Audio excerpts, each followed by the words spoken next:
the speakers closer to Yeah. You should. Jamie, you and I. I'll kind of come around so we can see everyone. Okay. And you're going to then introduce Mr. Fry? Yeah. Okay. Yes. So you guys get close. Yeah, come on in. Okay. Yeah. And Will, if you want to, yeah. Oh, please do. Hi. Okay, everyone. Well, I thank you for being here today. My name is Jan Schakowsky. I'm the Congresswoman for the 9th Congressional District of Illinois, and I am so proud to be joined today by Energy and Commerce Ranking Member Frank Pallone and other members. Are there any other members of the committee? No. And she isn't here yet either. She's still testifying. Okay. Consumers Union Policy Analyst Will Wallace, and most importantly, victims of the GM ignition switch defect who have waited too long for congressional action. And you'll be able to hear representatives of that group. These victims have heartbreaking stories. Vehicles they thought were safe shut off on the road and prevented their airbag from deploying. GM knew about this defect for more than 10 years before a recall was declared. Theirs are the types of stories that should compel swift congressional action to improve safety and accountability. Unfortunately, we have all waited far too long for a legislative hearing to prevent the next GM failure, and the Republican draft that was considered today would actually do very little to change the status quo. It provides no new meaningful investigative authority for NHTSA. It provides no authority for NHTSA to expedite recalls. It does nothing to ensure that consumers can have their recalled vehicle repaired free of charge, regardless of its age. And it actually allows automakers to get a break from health-based carbon emissions requirements in exchange for adding safety features that are readily available. It's a bad bill. And these victims, their families, and the American people deserve better. The Vehicle Safety Improvement Act would take several steps that are missing in the Republican draft. First, it would give NHTSA imminent hazard authority to expedite recalls when the risks of an action include serious injury or death. It would increase public access to information collected by NHTSA and auto companies. It would require new information sharing about fatal accidents. It would increase fines for violations of federal motor vehicle safety laws so that companies don't ignore or fail to prioritize future safety issues.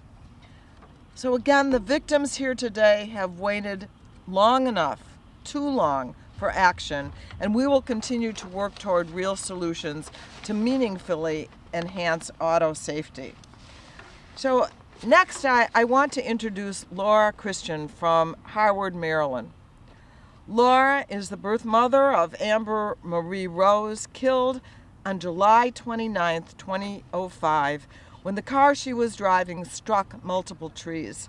Her airbags did not deploy. Emergency medical personnel have indicated that she would still be alive if her airbag had worked. The car was in the accessory position. Laura is the founder of GM Recall Survivors and an auto safety advocate. Thank you for being here, Laura.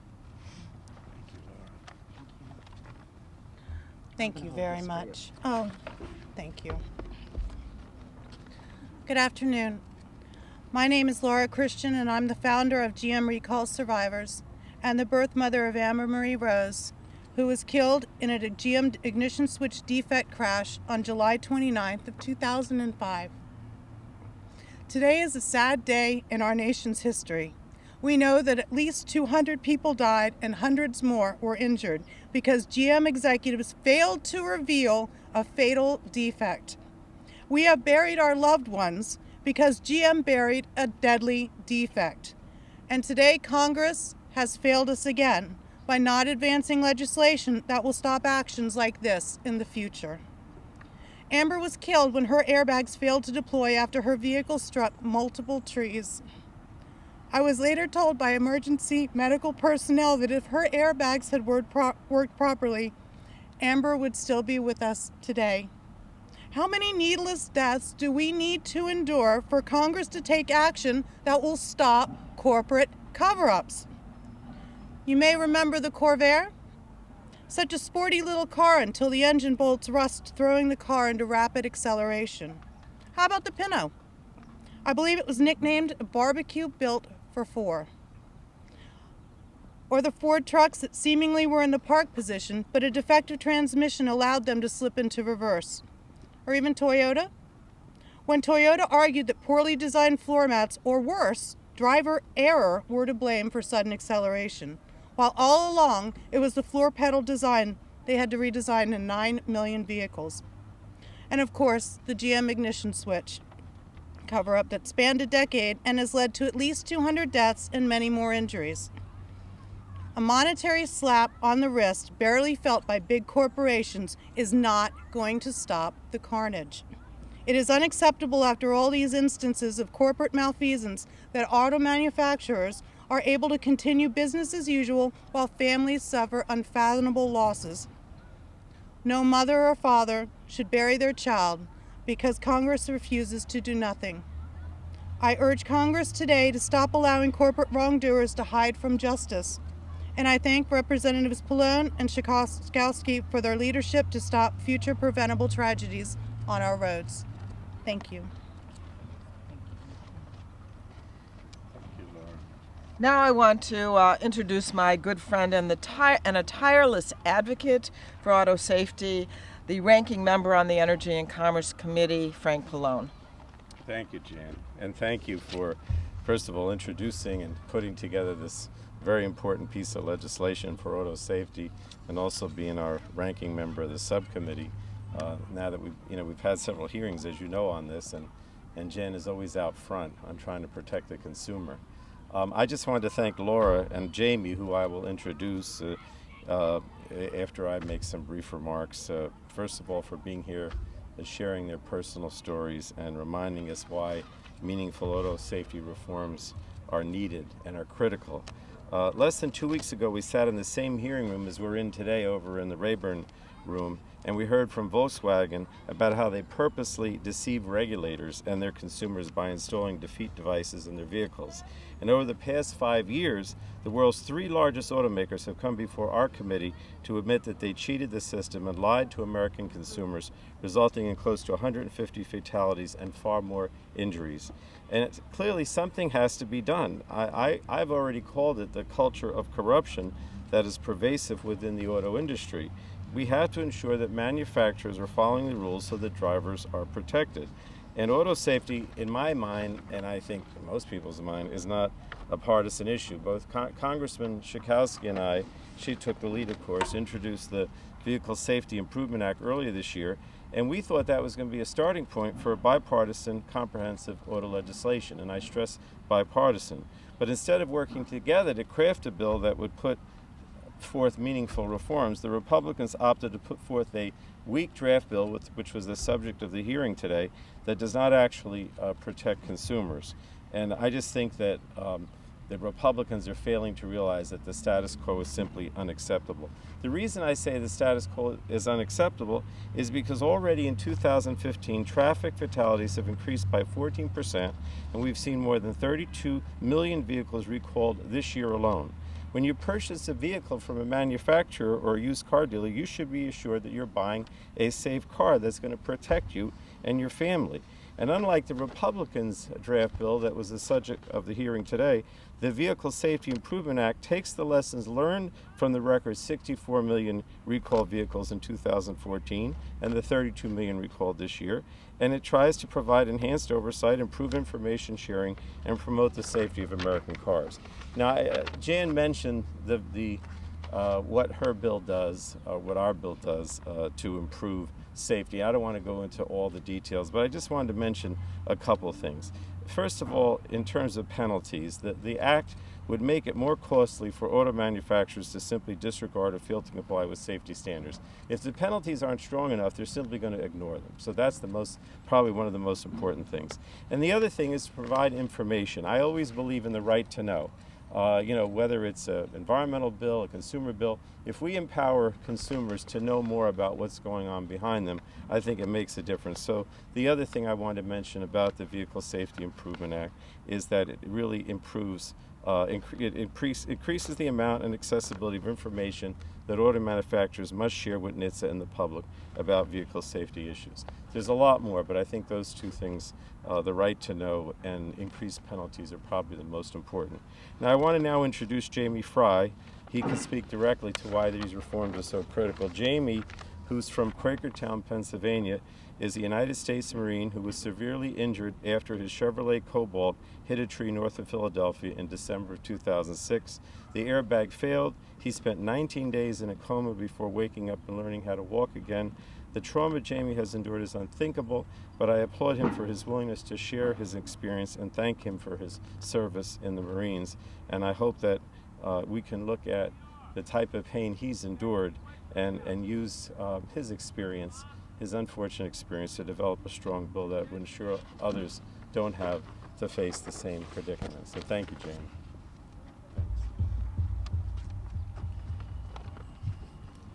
Good afternoon, ladies and gentlemen. As you know, I'm Jamie Fry. General Motors literally got away with murder.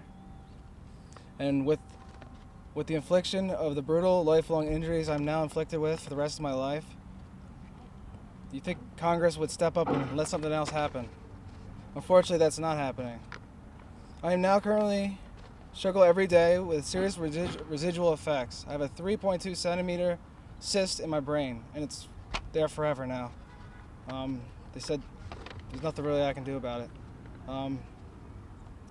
Doctors say that could be the reason why I have anxiety, fatigue, and just my memory lapses that I have. But I just gotta live with it and deal with the consequences, I guess. The memory loss that I sustained is what ended my career in the military. I can no longer, I did one deployment to Afghanistan, and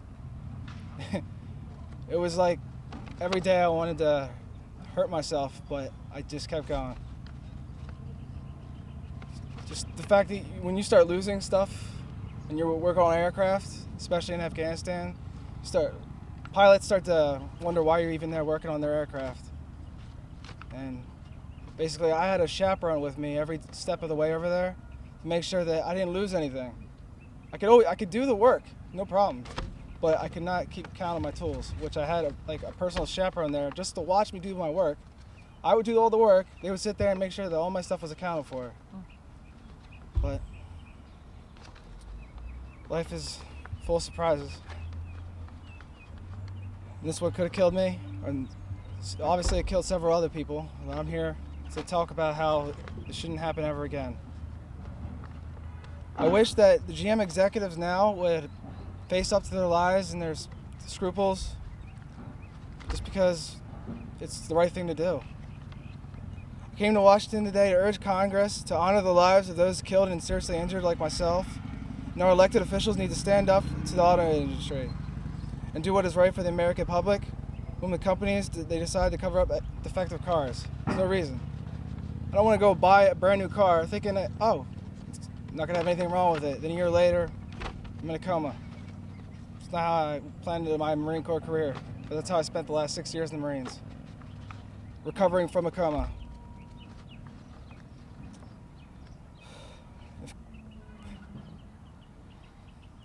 If you, I'm sorry. If things continue this way, things aren't ever going to change, and I urge Congress to change the new bills, laws, whatever it is to make auto manufacturers start owning up to their equipment that they're selling people. And that's all I got. Thank you. Good. That's good. Excellent. Thanks so much. Next, I want to introduce and thank Joan Claybrook, who is the co-chair for Advocates for Highway Safety and the former head of NHTSA, the National Highway Traffic Safety Administration. Joan, thank you. Thank you so much, Representative Schakowsky and Representative Pallone. This was a very important hearing because the bill that has been introduced in the House is totally insufficient and doesn't really address the issues that we're concerned about in terms of safety. And what's really needed is the bill that these representatives have introduced, 1181. Is that correct? Yes, HR 1181, which would address the recall process, force these manufacturers to be more accurate and straightforward in what they tell the agency, increase the penalties substantially so they'd have a bigger incentive to do that, and to require NHTSA to do some important work in making more transparency inside the agency about recalls and also issuing some important safety standards. So that's what we favor, and we hope that the Congress will listen. I was just approached by the chairman of the committee on my way over here, by the way, who said that he wanted to know more about the child left behind in the car issue and the technology and whether or not it would really work. And so that's a little breakthrough in my view, and I hope that we will get some more consideration from him and his committee members on the contents of this bill. Thank you so much. And thank you to all of you for coming. Thank you. Bless you all for doing that. Thank you for having us. Yeah, and now I want to introduce a friend and former staff member on the Energy and Commerce Committee, Will Wallace, who is now a policy analyst for Consumers Union.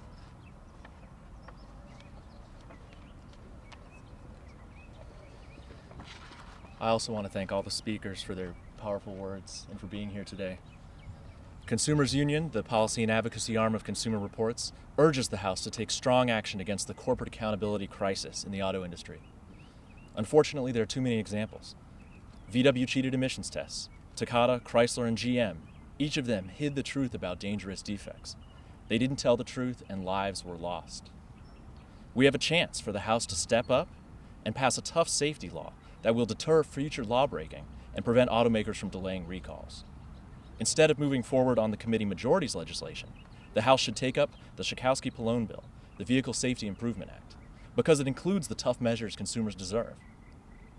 The committee majority's bill lacks any increased funding or the civil penalties that NHTSA needs to be a strong watchdog. It doesn't give consumers more access to safety data. It doesn't close the senseless and dangerous loophole that allows recalled used cars to be sold before they are fixed. And it includes a misguided proposal, a safety for dirty air trade-off. By contrast, the Schakowsky-Pallone bill, the Vehicle Safety Improvement Act, provides NHTSA with the funding and civil penalties it needs to deter wrongdoing. It gives consumers access to more safety information, like bulletins about a defect or early warning data about fatal incidents. It bans recalled used cars from being sold before they are fixed. And it recognizes that consumers deserve and expect to have safer cars and cleaner cars, not one or the other. The House should take up these provisions, as well as one establishing criminal penalties to deter auto executives from hiding defects. As the House considers legislation that may be incorporated into a highway bill, we urge the committee to advance these measures without delay. Those people who haven't spoken, I want you to come around me, and I want you to come forward if you want to say a few words. But do you know how hard it is for people to come here with pictures of their loved ones who have become the victims? I just want to thank you for your courage and your determination. We were able to hear from Laura Christian and Jamie Fry. But I wanted to mention the others too. Who's Belinda Spencer? Yeah, and tell us who that is. This is actually my stepson, Leslie Spencer, and he died in November. He had a car accident November 28th, 2010, while driving a Chevrolet Cobalt, and he actually had two impacts. The first impact was proven that the airbag did not deploy, his seatbelt pretensioner did not work, and with the second impact, his car was cut in half by another vehicle, which one of his airbags did deploy at that point. Back last June of 2014, Senator Rockefeller submitted a question to Kenneth Feinberg and also Mary Barr, stating that there could be an incident where there may be more than one impact, or the ignition, as easy as it can be turned off, with a jolt it could be turned back on. GM declines this accusation, and unfortunately, my stepson basically would have died in vain. And so I hope that, this will not end with this, and, attorneys will fight for the ones that have lost loved ones just as we have. Thank you. Thank you. Rosie Cortinas, here. You want to tell us who this is? This is my son, Amador Cortinas, and this is our third time here in D.C. We are from Idaho. He died on a head-on collision as well. He died, and his best friend along with him passed away on his birthday.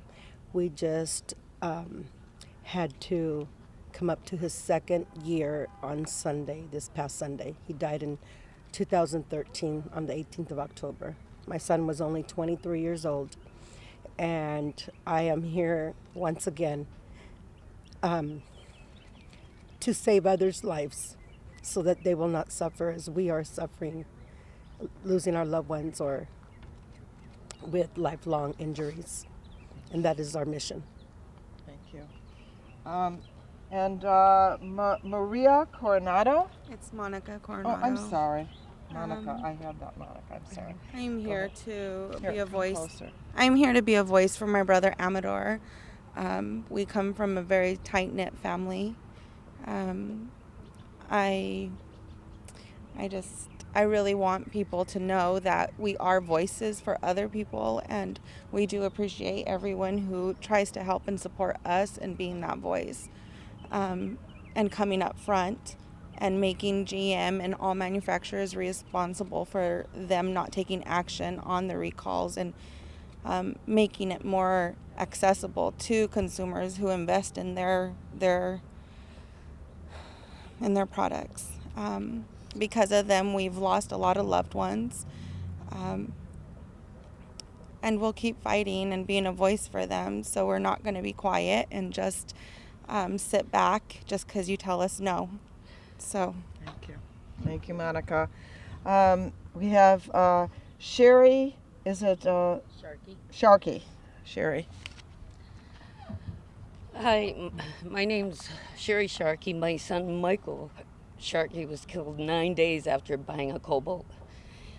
His car, he was coming home and his car veered to the left, hit a rock wall and exploded.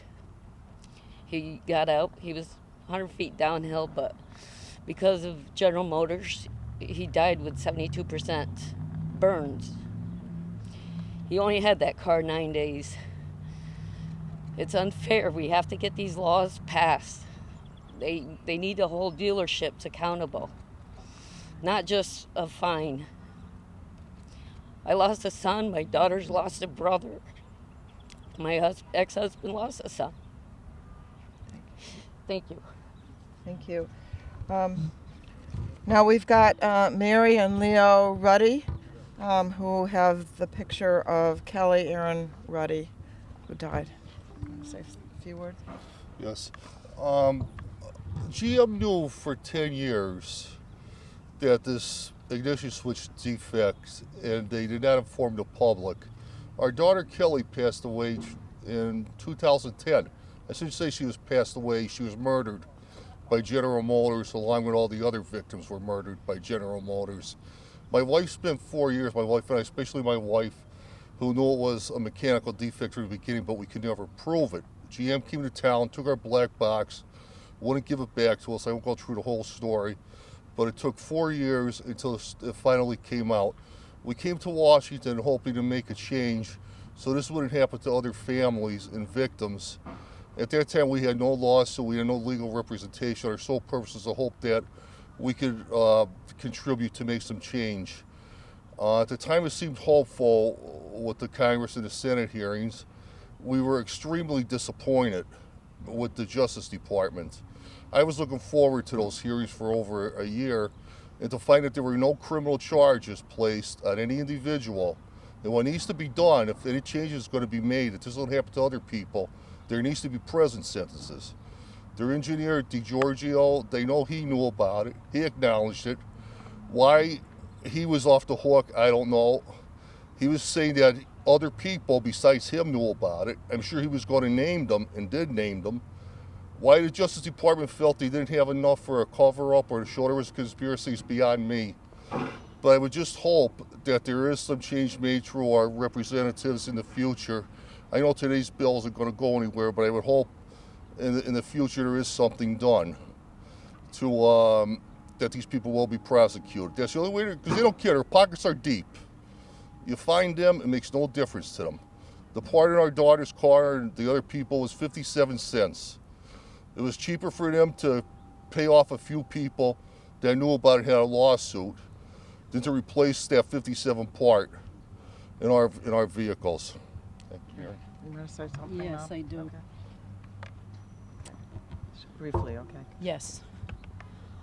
Hi, I'm Mary Teresa O'Malley Ruddy, and I come from Scranton, Pennsylvania. I am here today on behalf of my daughter, Kelly Erin Ruddy, who was killed, murdered in a Chevy Cobalt, January 10th, 2010. They had known about this GM since 2001. There was no excuse for Kelly's death. We had 2 daughters. Our oldest daughter, Tara Lee Ruddy, died of complications from diabetes 4.5 months before Kelly was killed. Kelly was killed, and we lost half our family in a 4.5 month period. This needs to change. It needed to change in 2001. It is long overdue, and I would like to see a change. And one thing I would like to say that's different than what my husband said, I believe that this bill will go somewhere, and I believe that there will be the necessary changes that will keep this from happening to other families. Thank you. Thank you. Well, we take that as a mandate for us to keep fighting for legislation. Are there any questions? Thank you very much. Thank you very, very much. Oh, yeah, you got a long drive. Why is the aircraft